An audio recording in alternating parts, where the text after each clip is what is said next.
all these precautions and risks. Is it even safe? I was scared to go on HRT because of this. A few moments later. 2,000 years later. HRT has long been associated with so many risks, so I'm going to talk about it in this video. Menopause just happened, and I never knew I'd have to take HRT just to feel myself again. Here's a super quick run through of what we'll talk about today. And it has worked for me, and I wanted to share it with you because this all took me a long time to be okay with and to get to this point. Now, here's a downside where I'm super concerned with my everyday use of my estrogel. About a third of women who are on HRT find it's not working for them. And I don't know when these leaflets will accurately reflect the science behind it. It's incredibly frustrating.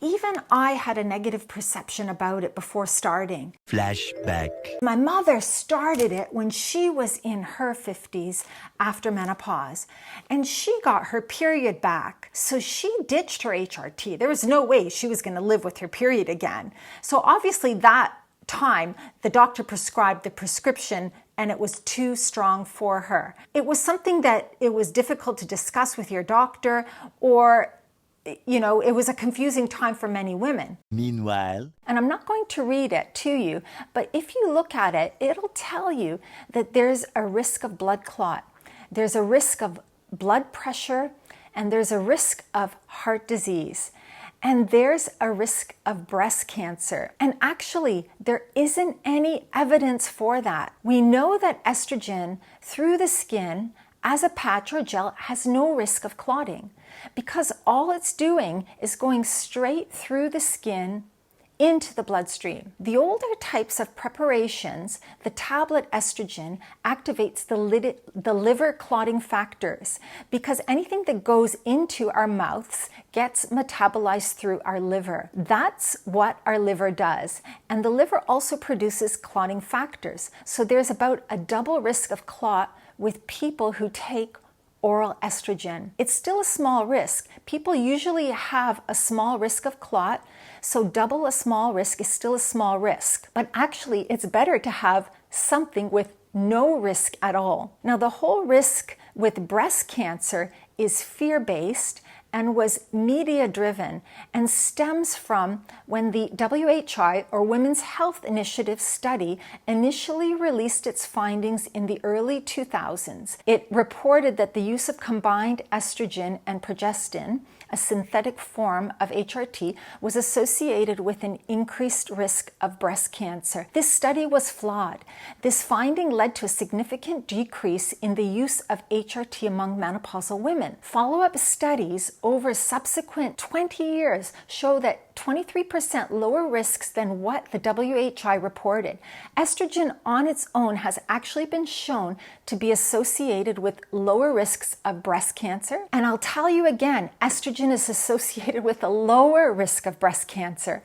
And I'll keep saying it over and over because it's really important to know. Estrogen is anti-inflammatory, so it's known to reduce the risk of breast cancer. It does not increase the risk of breast cancer in any current studies that we know.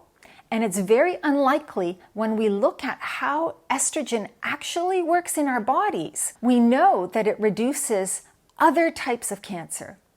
For example, colon cancer reduces in women who take HRT. We also know that women who take HRT have about a 50% lower risk of cardiovascular disease. Estrogen is very anti-inflammatory on the lining of the blood vessels. It reduces atheroma and the plaque that builds up in your arteries over time. It also reduces the LDL, or the bad cholesterol, in our bodies as well. So the leaflet actually isn't right. And it's the same warning label for every single hormone, whether it's a vaginal preparation, whether it's estrogen, whether it's progesterone. And I don't know when these leaflets will accurately reflect the science behind it. It's incredibly frustrating. Now, here's a downside where I'm super concerned with my everyday use of my estrogel. What I'd like to share is that most of these topical estrogens have chemicals as delivery agents that I'm not fond of.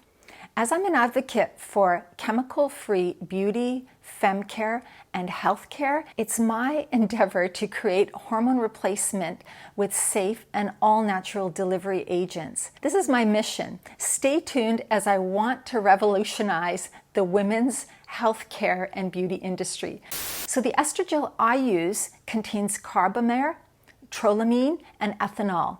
Yes, please do read the ingredients in your skincare, food, and cosmetics and drugs and get informed. Research says, and this is a quote, the safety of carbamide, trolamine, and ethanol in cosmetic and pharmaceutical products has been evaluated extensively, and they are generally considered safe when used as intended in these products. I will delve deeper into the long-term use and safety of these in another video, as one needs to be more concerned with these delivery agents as safe for the long-term use and for women's hormonal health rather than the body-identical natural estrogen. But after researching, going to a hormone doctor, I found the safest way to get the benefits, and it has worked for me. And I wanted to share it with you because this all took me a long time to be okay with and to get to this point, and maybe this video can help you. Thanks for watching this video. Make sure to like, share, and subscribe to my channel, and share this video with someone who may need it.